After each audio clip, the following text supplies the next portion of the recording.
Hello everyone, welcome to my channel Learn English with Juhi. Today I am going to solve previous year section of English section of CHSL 2019 that is held on the 13 October 2020 shift 2. First shift I already covered in the last video. If you have not watched, please go and watch. First, let us start with the first question of this shift. You have to find out grammatical error of this question. If India will win this match, they will win the series. Okay ये conditional sentence आपका, इसमें जो structure होता है आपका होता है if plus में प्रेजेंट टेंस का होता है सिंपल प्रेजेंट टेंस, देन आपका फ्यूचर टेंस लगता है बाद वाले सेंटेंस में. ओके तो यहाँ पे विल विन जो है वो करेक्ट नहीं होगा, आपका होना चाहिए था यहाँ पे विंस. ओके तो एरर आपका पार्ट 4 में है, that is if India will win की जगह आपका होना चाहिए था विंस. ओके नेक्स्ट क्वेश्चन पे चलते हैं हम लोग. सेकंड क्वेश्चन में आपको कलेक्शन ऑफ द, ये आपका है one word substitution OWS. Okay इसमें आपको बताना है कलेक्शन ऑफ द ड्राइंग्स और documents etcetera that represent a persons specially an artist work. Okay तो कलेक्शन बताना है ड्राइंग्स का, डॉक्यूमेंट्स का, जो पर्सन्स आर्टिस्ट होते हैं उनको रिप्रेजेंट करते हैं. ओके तो आपका उसका करेक्ट आंसर जो होगा वो होगा पोर्टफोलियो. बाकी वर्ड्स भी हम देख लेते हैं एक बार कि इनका मीनिंग क्या होगा. जो आपका स्केच होता है वो नॉर्मल ड्राइंग होती है. ओके और जो आपका पोर्टफोलियो होता है जो प्रोफाइल होता है जो आप लोग बनाते हैं अपनी डिटेल इन्फॉर्मेशन लिख के, वो होता है. और डोसियर क्या होता है आपका, डोजियर होता है एक group of pages that contain an important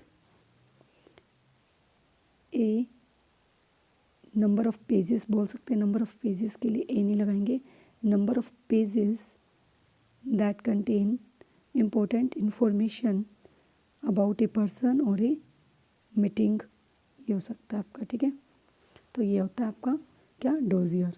ठीक है इसका करेक्ट आंसर होगा पोर्टफोलियो. नेक्स्ट क्वेश्चन पे चलते हैं हम लोग. Select the incorrectly spelled word. इसमें आपको बताना है जो इनकरेक्टली स्पेल्ड वर्ड है वो बताना है. तो आपका जो है फर्स्ट ही ऑप्शन देखिए आपको दिख रहा होगा प्लेक्यू, ये कोई स्पेलिंग नहीं होती, आपका होता है प्लैक. प्लैक की स्पेलिंग होती है PLAQUE. ओके थोड़ी सी राइटिंग साफ नहीं है, दोबारा लिख देती हूँ PLAQUE. ओके प्लैक होता है आपका एक surface that is flat. Okay बाकी वर्ड्स को भी हम देख लेते हैं. बुटीक जो आपका होता है, बुटीक आपका होता है एक ऐसा शॉप होती है जिसमें आप डिज़ाइनिंग कपड़ों को रखते हैं, डिज़ाइनिंग क्लॉथ्स को, डिज़ाइनर क्लॉथ जो होते हैं उन्हीं को रखते हैं, उसको हम बोलते हैं बुटीक. ओके तो हम एक बार बाकी वर्ड्स को भी देख लेंगे. ये आपका करेक्ट आंसर होगा जो कि रॉन्ग दिया हुआ है इसमें स्पेलिंग. नेक्स्ट क्वेश्चन पे चलते हैं. सॉरी इसके बाकी वर्ड्स को देख लेते हैं. आप लोग स्क्रीनशॉट ले सकते हैं इन वर्ड्स का. ब्लैक मैंने बताई दिया है, फ्लैट सरफेस होता है आपका जो स्टोन और मेटल का होता है. आपका लैक्वर क्या होता है, a type of transparent paint that is put on the wood और metal to give it a hard shiny surface. Shiny surface बनाने के लिए यूज़ किया जाता है. और जो आपका रोग होता है, रोग क्या होता है, वैग्रेंट ट्रैम्प डिसऑनेस्ट पर्सन, एक ऐसा पर्सन जो कि बहुत ही नोटी होता है और बहुत ही ज़्यादा डिसऑनेस्ट होता है, या वैग्रेंट बोल सकते हैं. ये सारे वर्ड्स वेरी वेरी इंपॉर्टेंट हैं, आप इनका स्क्रीनशॉट ले लीजिए. नेक्स्ट क्वेश्चन पे चलते हैं हम लोग. इसमें आपको सेंटेंस इम्प्रूवमेंट बताना है. As we have been neighbours I have known Mrs Shashi Singh since more than 16 years. आपको पता होगा ये रूल, जब आपका एक्यूरेट टाइम पीरियड आ जाता है तो 16 ईयर्स या फिर समथिंग एल्स, तो हम लोग क्या यूज़ करते हैं उसके लिए, सिंस ना यूज़ करके फॉर यूज़ करते हैं. तो आपका करेक्ट ऑप्शन होगा option number 2.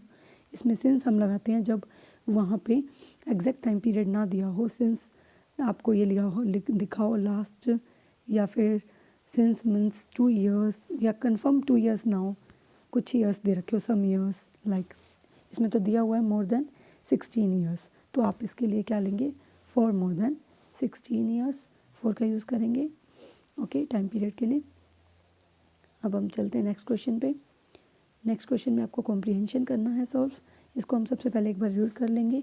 Hampi is a UNESCO world heritage site in India located near Hospet town in the Karnataka state, India. Dash is the attractions of Hampi. Dash is the attractions है एक among the attractions of Hampi हो सकता है, ठीक है, ये उनमें से एक अट्रैक्शन है। डैश ब्यूटीफुल टेम्पल्स भी हैं। Ruins of the palaces, ruins होता है आपका जो बचे कुछ अवशेष मिलते हैं वो। Dash of the aquatic structure का भी कुछ है। Ancient market streets, royal pavilions, bastions, royal platforms, treasury buildings etcetera भी दिया हुआ है, कुछ डॉट लगा रखा है, इट मीन्स कंटिन्यू है। The list is practically dash, list जो है आपकी वो प्रैक्टिकली डैश है। Most of the visitors of Hampi arrive at the well connected Hospet junction railway station, जो बहुत सारे विजिटर्स हैं वहाँ पे अराइव करते हैं। Dash about the 13 kilometre from Hampi, जो कि क्या है 13 किलोमीटर अवे है हम्पी से। Roads to Hampi are in great shape, driving all the way to Hampi from the neighbouring cities is not a bad idea either, ठीक है, क्या कह रहे हैं, ड्राइव करना वे में हम्पी के और नेबरिंग सिटीज़ में नॉट ए बैड आइडिया, ये कोई बैड आइडिया नहीं है, ठीक है। तो हम इसके ऑप्शंस देखेंगे, उससे पहले हम फर्स्ट जो लाइन है हमारी उसको रीड कर लेंगे। Hampi is UNESCO world heritage site in India located near Hospet town in Karnataka state India, dash the attractions of Hampi dash beautiful temples, okay, जो कुछ है अट्रैक्शंस ऑफ हम्पी में से, ठीक है। तो हम इसके ऑप्शंस देखते हैं। Along the attractions of Hampi, no, along तो हम वे के लिए यूज़ करते हैं, ना कि असाइड भी नहीं लगाएंगे और अवे भी नहीं। तो आपका जो करेक्ट ऑप्शन होगा वो होगा ऑप्शन नंबर 4, ओके। इसका आंसर होगा option number 4, among the attractions of Hampi. तो among the attractions of Hampi dash beautiful temples, ruins of palaces, dash of aquatic structure. Next question पे चलते हैं हम। इसमें आपको टेंस का बताना है। डैश द, आपका वोज द, वोज तो बिल्कुल नहीं होगा। क्या दिया हुआ था इसके अंदर, आपसे पूछा क्या था आपसे, dash the beautiful temples, temples तो ज़्यादा हैं तो इसके लिए, और आप यहाँ पे नोटिस करेंगे कि Hampi is a present tense की बात कर रहा है, तो हम लोग इसमें पास्ट का यूज़ तो बिल्कुल नहीं करेंगे। चलते हैं हम यहाँ ऑप्शंस पे। इसमें वोज दिया हुआ है, वोज और वर आपका नहीं हो सकता, तो बच्चा इज़ और आर, इज़ सिंगुलर के लिए लगता है बट वहाँ पे तो ज़्यादा प्लेसेस दिए हुए हैं, प्लूरल है तो प्लूरल टेंस ही यूज़ करेंगे। आ रहेगा आपका करेक्ट ऑप्शन, ओके। तो option number 2 is correct, okay. Next question, next option देख लेते हैं। Refunds, remains, revenues, returns. देखिए वहाँ पे किस चीज़ की बात हो रही थी कि उनके अवशेष मिले हैं, तो उसमें रिफंड नहीं रिमेन्स आएगा। ऑप्शन नंबर 2 जो होगा बिल्कुल सही होगा। एक बार मैं आपको दिखा देती हूँ क्या दिया हुआ, ruins of palaces dash of the aquatic, ठीक है, dash of the aquatic structures, okay. तो यहाँ पे remains of the aquatic structures आएगा। Ancient market streets, royal pavilions, bastions, royal platforms, treasury buildings. The list is practically dash, जो list है practically वो क्या है, कैसी है लिस्ट, लिस्ट आप देख रहे हैं कि कितनी लंबी है कि डैश डैश करके ख़त्म करना पड़ रहा है, तो ऐसा ही कुछ ऑप्शंस में होगा। तो देखते हैं इसमें क्या दिया, रिटर्न है, लिस्ट कोई रिटर्न है, नो। जो हमारा फिनिश्ड लिस्ट है, नो। फाइनाइट लिस्ट है, नहीं, वो तो एंडलेस लिस्ट आपको दिख रहा है ना, लिस्ट इतनी लंबी है कि वो ख़त्म होने का नाम ही नहीं ले रही है। तो आपका ऑप्शन नंबर 3 जो होगा बिल्कुल करेक्ट होगा, एंडलेस, ओके। नेक्स्ट ऑप्शन को देख लेते हैं हम। Located, place, settled, fitted. इससे पहले हम वहाँ जाएंगे वापस पैराग्राफ पे, फिर हम देखेंगे लास्ट जो है हमारा ये। Most of the visitors to the Hampi arrive at the station well connected Hospet junction railway station पे आते हैं, dash about the 13 kilometre from Hampi, जो कि 13 किलोमीटर दूर है हम्पी से। तो आप ये किसकी बात कर रहा है, आपको दिख रहा होगा कि ये किसी लोकेशन की बात कर रहा है, तो इसमें आपका सेटल्ड जो होगा वो गलत होगा, फिटेड भी और प्लेस्ड भी। आपका जो परफेक्ट ऑप्शन होगा वो ऑप्शन होगा लोकेटेड। हम लोकेशन के लिए हमेशा लोकेटेड लगाते हैं, located at the 5 kilometre from the station located, ठीक है। तो लोकेटेड आपका बिल्कुल परफेक्ट आंसर होगा। अब हम नेक्स्ट क्वेश्चन पे चलते हैं। इसमें आपको जम्बल्ड सेंटेंसेस को अरेंज करना है, PQRS है ये आपका। इसमें आप देखोगे आपको सबसे पहले स्टार्टिंग देखना होता है, ही से स्टार्ट कर सकते हैं बट ही किसके लिए यूज़ हुआ है मे भी आगे दिया होगा, इसमें भी ही है, इसको भी नहीं देखेंगे। हम नेक्स्ट देखते हैं अकीतो वॉक। अकीतो एक पर्सन है जो कि वॉक किया था उसने, in an old curiosity shop and bought a teapot and took it to home, ठीक है, उसको होम पर ले आए, यानी कि ऑप्शन सी से स्टार्ट होगा। इसके ऑप्शंस को देख लेते हैं एलिमिनेट करके। दो ऑप्शन तो आपके एलिमिनेट हो गए, बी भी और ए भी। आपके बचते हैं दो ऑप्शंस, सी के बाद या तो डी होगा या सी के बाद ए होगा। तो हम लोग वापस से चलते हैं क्वेश्चन पे। तो सी के बाद आपका he put it down to dry and went to the count his coins, ये आएगा पहले। या later that day he clean the teapot till it shone like the sun. आप नोटिस करेंगे इसके अंदर कि पहले उसने क्लीन किया होगा और फिर सन की तरह शाइन करने के लिए, फिर उसके बाद वो ड्राई करने के लिए देगा ताकि वो क्या हो जाए, went to count his coins, पहले ड्राई करने के लिए छोड़ा और काउंट करने गया अपने कॉइन्स, ठीक है। When he come back it seemed like the teapot had moved, उसने क्या नोटिस किया कि जो टी पोट है वो वहाँ से गायब है। ओके, तो यानी कि सीक्वेंस बिल्कुल सही चल रहा है। आपका पहले सी होगा, फिर आपका ऑप्शन डी होगा, फिर ए होगा और फिर बी होगा। C D A B is the perfect answer. Okay, तो हम इसमें नोटिस करेंगे आपका जो परफेक्ट ऑप्शन होगा C D A B, first option is the right option. Next question पे चलते हैं हम लोग। इसमें आपको फिलर करना है timers at traffic signals that help motorist save fuel by switching off their engines while waiting will soon be phased out due to technical dash. कहने की जो टाइमर्स होते थे ट्रैफिक सिग्नल पे और मोटरिस्ट जो है अपनी स्विच ऑफ करके बाइक्स वगैरह को सेव करते थे फ्यूल को, अब जो सून है वो फेज़ आउट हो जाएगा, ख़त्म हो जाएगा ड्यू टू टेक्निकल, किसकी वजह से, टेक्निकल सिंबल्स, स्ट्रीमर्स, ग्लिचेस या एल्यूमिनेशंस।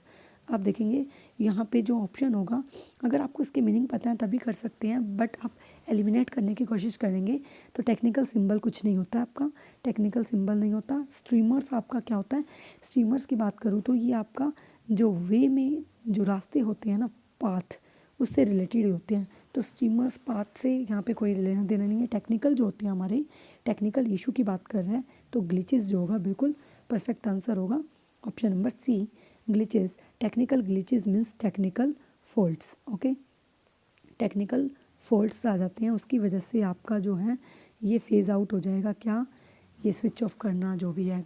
ओके, तो आपका यहाँ पे ऑप्शन नंबर थ्री जो होगा वो करेक्ट होगा। नेक्स्ट क्वेश्चन पे चलते हैं। फाइनली अनन्या फाउंड हर पेट, इसमें भी आपको सेंटेंस इम्प्रूवमेंट करना है। Okay, finally Ananya found her pet kitten over the top branches of a tree in their garden. Okay, क्या बता रहा है इसमें, आपको सेंटेंस इम्प्रूवमेंट करना, ओवर की जगह पे क्या आएगा, ठीक है। मैं आपको डिफरेंस बता देती हूँ सबसे पहले कि ओवर और अबव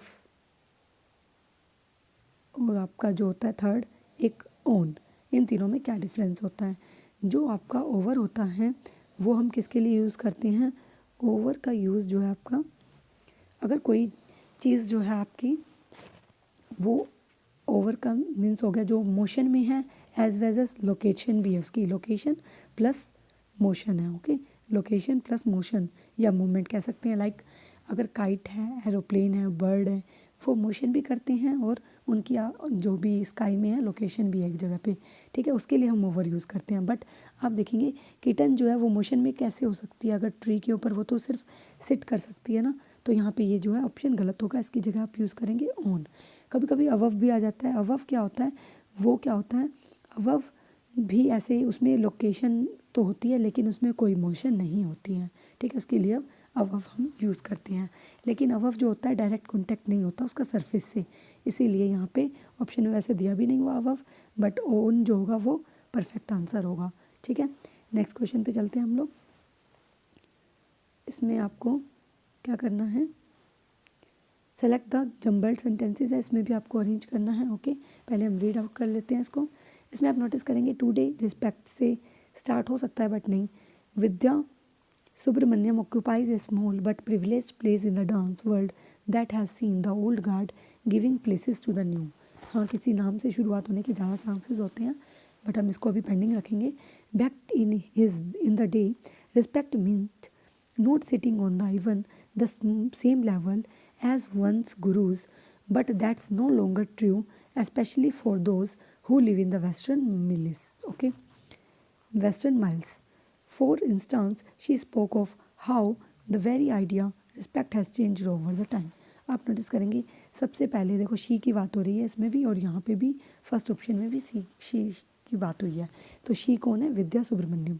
तो डेफिनेटली यहाँ पे बी से आपका स्टार्ट होगा। ओके, नेक्स्ट ऑप्शन क्या होगा?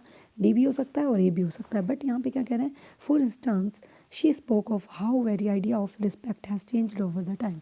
यानी कि यहाँ पे इसने बात की है आइडिया किसकी? रिस्पेक्ट की, कि रिस्पेक्ट जो है टाइम के साथ कैसे चेंज हो गया है। फिर उसने बताया है today respect is shown in different ways. She said students have a more questioning bent on the mind of the mind. क्या कह रहे हैं? कि आज जो है रिस्पेक्ट एक हमारा डिफरेंट वे हो गया है शो करने का। स्टूडेंट के माइंड में ये क्वेश्चन सबसे ज़्यादा आता है। Back in the day respect meant not sitting on even the same level on the one's gurus, but that's no longer true, especially for those who live in the western mills। क्या कह रहे हैं? कि पहले जो थी respect क्या होती थी? कोई भी गुरु के लेवल के बराबर भी नहीं बैठ पाता था, बट आज ये सब नहीं रहा है। आज तो इक्वली ट्रीट करते हैं स्टूडेंट को, टीचर्स को, कोई ज़्यादा डिफरेंस नहीं रह गया रिस्पेक्ट का। ठीक है, तो आपका बी सबसे पहले होगा, उसके बाद आपका ऑप्शन डी होगा। तो हम क्या करते हैं, एक बार इसके ऑप्शंस देख लेते हैं। देखिए हमें मिल गया, ये दोनों तो होंगे नहीं, तो आपका बी के बाद मैंने जैसा बताया डी होगा, क्योंकि पहले वो बात करेगी रिस्पेक्ट के बारे में, फिर उसने सी, ऑप्शन नंबर सी आएगा, उसके बाद लास्ट में आपका क्या आएगा? Option number A. B D C A, ये आपका परफेक्ट सीक्वेंस होगा। एक बार देख लेते हैं। बी से स्टार्ट होगा, फिर उसने उसकी बात की बी डी, उसके बाद सी बैक इन द पहले रिस्पेक्ट नहीं होती थी ये बोलेगा, और फिर क्या बोलेगा? Today respect is shown in the different way. आज की रिस्पेक्ट और पहले की डिफरेंट क्या रिस्पेक्ट हो, क्या डिफरेंस हो गया है, ये हमें बताना था। ठीक है, तो आपका जो होगा ये बिल्कुल सही ऑप्शन होगा, option number D. Okay, fourth, ये बिल्कुल सही होगा। नेक्स्ट क्वेश्चन पे चलते हैं हम लोग। इसमें आपको बताना है, एंटोनिम बताना है अल्ट्रिस्टिक का। अल्ट्रिस्टिक होता है हिंदी में परोपकारी। परोपकारी मीन्स जो सबका भला करता है। ठीक है, तो इसमें एंटोनिम अपोजिट बताना है, यानी कि जो अल्ट्रिस्टिक किसी की हेल्प नहीं करता है। तो आपको साफ साफ दिख रहा है सेल्फिश। सेल्फिश बिल्कुल करेक्ट आंसर होगा। बाकी के ऑप्शंस को भी हम देख लेते हैं एक बारी। सॉफ्ट स्पोकन आपको पता ही है, जो पर्सन होता है सॉफ्ट बोलता है बहुत ज़्यादा, आउटस्टैंडिंग एक्स्ट्रा ऑर्डिनरी होता है आपका, सीरीन होता है आपका काम। ओके, जो बहुत ही काम हो उसको हम बोलते हैं सीरीन। तो आपका जो ऑप्शन होगा ऑप्शन नंबर फोर्थ करेक्ट होगा। नेक्स्ट क्वेश्चन पे चलते हैं हम लोग। इसमें भी आपको एंटोनिम बताना है किसका? Antonym of the given word disclose. Disclose means किसी सीक्रेट को जो ऑलरेडी क्लोज था उसको हमने क्या कर दिया? डिस्क्लोज कर दिया, यानी कि ओपन कर दिया है सीक्रेट को किसी भी। ठीक है, तो इसमें आपका जो आंसर होगा वो क्या होगा? Conceal is the perfect antonym. Conceal का मतलब भी ये होता है क्या? छुपाना। डिस्क्लोज का मतलब क्या था? ओपन कर देना। ठीक है, डिस्क्लोज मीन्स इसका मीनिंग जो होगा, डिस्क्लोज का मीनिंग क्या होगा? ओपन कर देना। तो इसका आंसर जो होगा अपोजिट, कंसील यानी छुपाना, कंसील करना, या आप बोल सकते हैं हाइड करना। ठीक है, डिस्गाइज भी यही होता है, छुपाना। कंप्लीट आपको पता ही है, जो टोटली कंप्लीट होता है कोई समथिंग, और डिसरप्ट करना, बीच में आपका ख़त्म कर देना या बिगाड़ देना किसी काम को। ठीक है, हम नेक्स्ट क्वेश्चन पे चलते हैं। इसमें आपको क्या बताना है? एक सेकेंड, इसमें आपको डायरेक्ट बताना है, ये इनडायरेक्ट गिवन है। ओके, ये आपका नरेशन है जिसमें इनडायरेक्ट गिवन है और आपको डायरेक्ट बताना है। तो शी वोज का आपका किस में चेंज होगा? टेंस, प्रेजेंट टेंस में चेंज होगा। तो ये तो वोज में ऑलरेडी, ये भी नहीं हो सकता। वोज में ये भी नहीं होगा, विल में भी नहीं होगा। तो आपका बच्चा automatic option number 3, that is the right answer. I am living for the question. और वैसे भी आपका नेक्स्ट जी है वो टुमारो में चेंज होता है, तो 2 ही ऑप्शन में टुमारो था, आप देख सकते हैं फर्स्ट एंड थर्ड में। तो थर्ड ऑप्शन जो है आपका बिल्कुल करेक्ट होगा। Okay, third option. Next question पे चलते हैं हम लोग। Select the option that is passive form of the given sentence. इसमें आपको पैसिव बनाना है। ठीक है, एक्टिव गिवन है आपका। She did not forgot me though I have been away for a year. इस क्वेश्चन में काफ़ी स्टूडेंट्स जो हैं कंफ्यूज हो जाते हैं ये देख के कि आपका देखिए ये है आई हैव बीन ऑलरेडी आपका किस में है? प्रेजेंट परफेक्ट कॉन्टीन्यूअस में है, तो ये चेंज और किसी में नहीं हो सकता। ओके, तो आई हैव बीन का आई हैव बीन ही रहेगा, और आपका 3 जगह पे आई हैव बीन है। ठीक है, तो कंफ्यूज नहीं होना, आपका ये देखना है she did not forget me. इसमें आपको देखना है, एक तो फॉरगेट का फॉरगॉटन होना चाहिए, इसमें फर्स्ट ऑप्शन में आप देखेंगे तो फॉरगेट ही है, तो ये आपका रॉन्ग है। सेकेंड ऑप्शन में देखेंगे तो ये फॉरगेटन है, इसको हम पेंडिंग रखेंगे। उसके बाद थर्ड ऑप्शन भी नहीं हो सकता, फॉरगेट मी है। फोर्थ ऑप्शन में आप देखेंगे तो यहाँ भी फॉरगॉटन है। तो आपका बचा सेकंड और फोर्थ, ऑप्शन नंबर सेकंड और फोर्थ। इसमें आप देखेंगे कि इसमें क्या कह रहा है, even though I have been away for a year she had not forgotten. उसको नहीं भूले यहाँ पे, लेकिन बात किसको भूलने की कर रहा है, मुझको, मी की, मी को नहीं भूला है, ठीक है। शी जो है वो मी को नहीं भूली है, ठीक है। तो ये सेंटेंस भी आपका रॉन्ग होगा।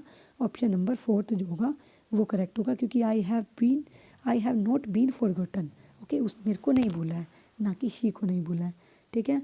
तो आपका ऑप्शन नंबर जो फोर्थ है वो करेक्ट ऑप्शन होगा। नेक्स्ट क्वेश्चन पे चलते हैं हम लोग। फोलिएज, इसका आपको सिनोनिम बताना है। फोलिएज क्या होता है आपका, फोलिएज होता है, आप बोल सकते हैं लीव्स का कलेक्शन, लीव्स का कलेक्शन या किसी भी ग्रीन प्लांट का कलेक्शन होता है, उसे हम बोलते हैं फोलिएज।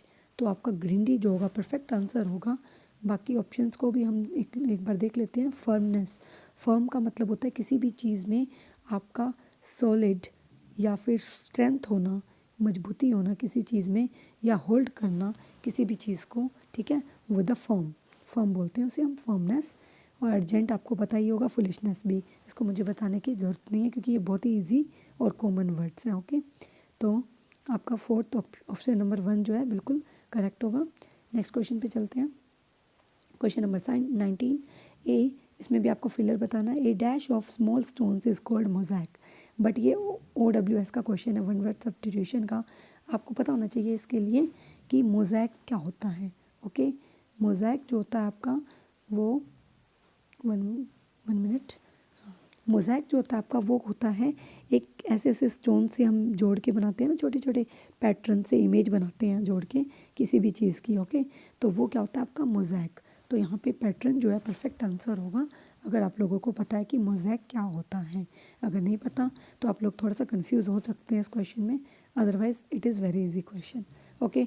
डिज़ाइन जो होता है वो तो किसी चीज़ का डिज़ाइन आपको पता ही है, स्ट्रक्चर भी।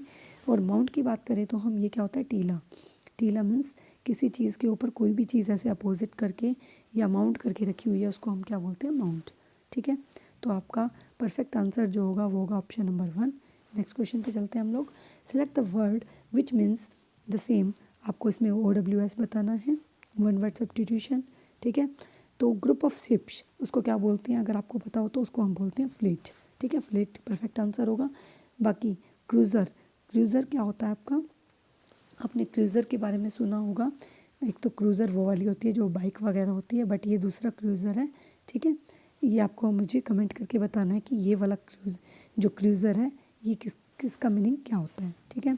आई होप आप लोग कमेंट करके ज़रूर बताएंगे, ठीक है। वेसल्स जो आपका होता है वो क्या होता है, शिप्स, शिप्स को भी हम लोग वेसल्स बोलते हैं, ओके। और नेवी आपको पता ही है, ये क्या होता है, आर्म फोर्स होता है आपका, ठीक है। आर्म फोर्स का एक हिस्सा होता है, जो लोग सी में क्या करते हैं, वॉर में इंक्लूड होते हैं, उनको हम नेवी बोलते हैं। जो कि सी क्या होता है आपका, समुद्री वार में इंक्लूड होते हैं, उनको नेवी बोलते हैं। ये भी आर्म फोर्स का एक पार्ट है, ठीक है। तो आपका जो परफेक्ट आंसर होगा वो होगा option number 4, fleet. Next question पे चलते हैं हम लोग। Select the correctly spelled word, इसमें आपको बताना है कौन सा करेक्ट है, ठीक है। तो फैशन की आप स्पेलिंग देखेंगे वो क्या होती है, FASHION, ठीक है, बट यहाँ पे तो SS दिया है। और इंजेक्शन की स्पेलिंग देखेंगे INGECTION होता है इंजेक्शन की स्पेलिंग, ठीक है। और ट्रांजिशन की स्पेलिंग भी गलत है, यहाँ पे भी TION होता है ट्रांजिशन में। इंटेंशन जो है बिल्कुल करेक्ट ऑप्शन है, ठीक है, ये करेक्टली स्पेल्ड वर्ड है। नेक्स्ट क्वेश्चन पे चलते हैं हम लोग। इसमें आपको ग्रामेटिकल एरर बताना है। I don't recognise none of the politician who have been invited to be the speakers today. I don't recognise है, सही है, डू लगा हुआ है, डोंट उसके साथ रिकॉग्नाइज बिल्कुल सही है। बट यहाँ पे आप देखेंगे कि नन ऑफ द पॉलिटिशियंस दिया हुआ है, ऑलरेडी डोंट आ गया है, don't recognise, none of the politicians नहीं होता, एनी ऑफ द पॉलिटिशियंस, मैंने किसी भी पॉलिटिशियंस को नहीं पहचाना, ना कि मतलब नन ऑफ द पॉलिटिशियंस कभी नहीं बोलते हम, एनी ऑफ द पॉलिटिशियंस, किसी को भी, ठीक है। तो आपका ऑप्शन नंबर कौन सा सही होगा, ऑप्शन नंबर 2 जो है परफेक्ट आंसर होगा। I don't recognise any of आना चाहिए था यहाँ पे, ठीक है, ये एनी ऑफ आना चाहिए था, जबकि नन ऑफ दिया हुआ है, ठीक है। नेक्स्ट क्वेश्चन पे चलते हैं। Select the most appropriate synonym of the given word. Constraint. Constraint आपका क्या होता है? कॉन्स्ट्रेंट करना किसी चीज़ को अंडर कंट्रोल करना, ओके, किसी चीज़ को अंडर कंट्रोल करना आपका क्या होता है? कॉन्स्ट्रेंट। तो कंट्रोल जो होगा बिल्कुल सही आंसर होगा। और बाकी ऑप्शंस को देखते हैं। हैज़ार्ड आपका क्या होता है? कोई भी चीज़ जो हार्मफुल है उसको हम बोलते हैं हैज़ार्ड। और जो कंसर्न होता है आपका वो होता है आपका वरी करना किसी चीज़ के बारे में, वो कंसर्न होता है आपका। बर्डन आपका रिस्पॉन्सिबिलिटी आ जाती है आपके ऊपर, अगर कोई रिस्पॉन्सिबिलिटी आ जाती है तो उसे हम क्या बोलते हैं? बर्डन बोलते हैं हम, ठीक है। तो अब हमारा जो परफेक्ट आंसर होगा वो होगा ऑप्शन नंबर 4, परफेक्ट सिनोनिम है जो इस क्वेश्चन का, ठीक है। नेक्स्ट क्वेश्चन पे चलते हैं हम लोग। क्वेश्चन नंबर 24, इसमें आपको क्या बताना है? अंडरलाइन इडियम का मीनिंग बताना है। It took Rohan a long time to get the hang of the machine in the new factory. यानी नई मशीन को जो चालू करने में है उसे एक लंबा टाइम लग गया। Learn how to use, put up safety, bring someone to run और क्लीन एंड ड्राई। इसमें जो आंसर होगा आपका वो क्या होगा? आपको दिख रहा होगा, to get the hang of, किसी को हैंग ऑफ करना यानी कि किसी को अच्छे से चलाने के लिए सीख लेना। लर्न हाउ टू यूज़ जो है आपका परफेक्ट आंसर होगा option number 1, okay. Bring someone to run, run आप किसको, मशीन को रन थोड़ी ना करेंगे, ठीक है, ये रन नहीं होगा आपका, ठीक है। आप उसको चलाना पहले सीखेंगे तभी तो रन करेंगे ना। तो लर्न हाउ टू यूज़, ठीक है, ये इसका परफेक्ट आंसर होगा ऑप्शन नंबर 1, ओके। तो हम नेक्स्ट क्वेश्चन पे चलते हैं। ये आज का लास्ट क्वेश्चन है। फिट एज ए फिटल, ठीक है, ये मैं आपको होमवर्क के लिए दे रही हूँ। आपको नीचे कमेंट सेक्शन में इसका आंसर कमेंट करके बताना है। फिट एज ए फिडल बहुत इजी है, मैं इसको हिंट दे देती हूँ। फिट का मतलब होता है कि किसी चीज़ में, फिडल यानी पूरी परफेक्ट फिट हो जाना, परफेक्ट फिट होना। आप बता सकते हो अब इसका आंसर क्या होगा, ठीक है। ऑप्शंस आपको 4 गिवन है, कमेंट सेक्शन में इसका आंसर कमेंट करके बताइए। नेक्स्ट वीडियो में मैं आपको इसका आंसर बताऊँगी, ठीक है। देखते हैं। और आज का ये लास्ट क्वेश्चन था, ठीक है guys. Thank you for watching and like, share और सब्सक्राइब करना। आप लोग इस वीडियो को शेयर करना ज़्यादा से ज़्यादा लोगों तक, ताकि आपको हेल्प मिल सके। और मैंने बहुत ही स्पीड में और ज़्यादा डिटेल में वीडियो बनाया है, फास्ट, ताकि आप लोगों का टाइम ख़राब ना हो, ठीक है। आप लोग एफिशिएंटली इस वीडियो को देख सकें और आपको बेनिफिट हो सके, ठीक है। अगर कोई आपको लगता है इसमें कोई लूप होल्स हैं वीडियोज़ में, तो आप ज़रूर कमेंट करके बताएं। और अगर आपको अच्छी लगी है तो भी ज़रूर कमेंट करके बताएं मुझे, ठीक है। Thank you. तो मिलते हैं हम लास्ट वीडियो में, नेक्स्ट वीडियो में मिलते हैं हम लोग, ठीक है। Bye bye.